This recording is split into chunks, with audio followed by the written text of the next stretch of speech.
Already దెబ్బతిన్నటువంటి సంస్థలు ఉన్నాయి.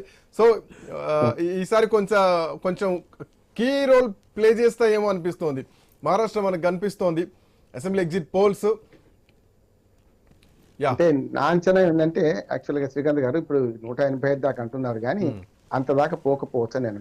ఇంతకుముందే రామారావు గారు సరిగ్గా వివరించారు. అంటే మెల్లమెల్లగా బీజేపీ గ్రాఫ్ పడిపోతుంది వరుసగా చూస్తుంటే. కానీ మొత్తం మీద ఏంటంటే మ్యాజిక్ ఫిగర్ దాటడానికి కూడా బీజేపీకి అవకాశం ఉందా లేదా అని నా అంచనా. ఎందుకంటే మిగతా సంస్థ వాటితో కలిపి చేసుకోవాల్సింది. ఎందుకంటే పెద్దన్నగా ఇవాళ పోటీ చేసిన స్థానం 148, మహారాష్ట్రలో బీజేపీ ఒక్కటిగా. యాక్చువల్ గా అతి పెద్ద పార్టీగా బీజేపీ ఎక్కువ స్థానాలకు పోటీ చేసింది.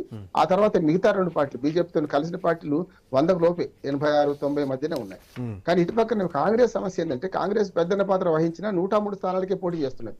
మిగతా రెండు పార్టీలు ఆల్మోస్ట్ ఆల్ అంటే వాటికి దగ్గరగా ఉన్నాయి. 5-6 స్థానాలు 7-8 స్థానాలు తేడాలో అటు మన అజిత్ పవార్ పార్టీ కానీ అటు మన శరద్ పవార్ పార్టీ కానీ ఇటు పక్కన మనకు శివసేన ఉద్ధవ్ ఠాకరే పార్టీ కానీ ఈ రెండు కూడా కాంగ్రెస్ కు దగ్గరగానే 103 అది చేస్తే 86-90 ఆ మధ్యన వీళ్ళు చేస్తున్నారు.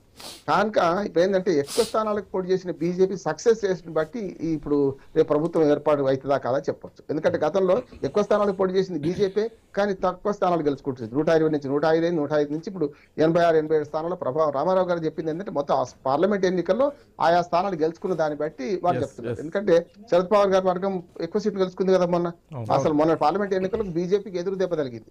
కనుక అట్లా చూసుకుంటే అంటే పార్లమెంట్ ఎన్నికల రిజల్టే ఇక్కడ రిఫ్లెక్ట్ కావడం ఏం లేదు. రేపు రాష్ట్రంలో ఏ ప్రభుత్వం ఏర్పాటు చేయాలనేది కోరిక. కానీ అందుకని మీరు జమిలీ ఎన్నికలు మొదటి నుంచి నేను వ్యతిరేకిస్తుంది ఏంటంటే ఏ ఎన్నికకు ఆ ఎజెండా ఉంటుంది.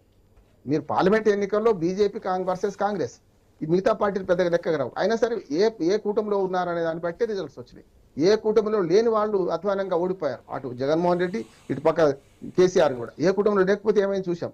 కూటమిలో ఉండి కూడా వెన్ను పోటీ చేస్తే నాకు నవీన్ పట్నాయక్ ఏమైందో చూసినాం మనం. కనుక ఇప్పుడు ఈ ఎన్నిక రాష్ట్రంలో ఎవరు అధికారంలో రావాలనేది కనుక ఆ పార్లమెంట్ ఎన్నికల ప్రభావం దీన్ని ఉండకపోవచ్చని నేను అంటున్నాను.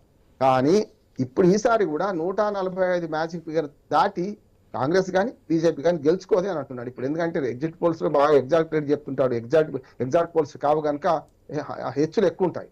కానీ అసలు నిజంగా ఎగ్జిట్ పోలే తప్పు అంటున్నాడు. ఎగ్జిట్ పోల్స్ చాలా 100% ఫెయిల్ అయినాయి. ఒకనాడు మనం మాన్యువల్ గా నేను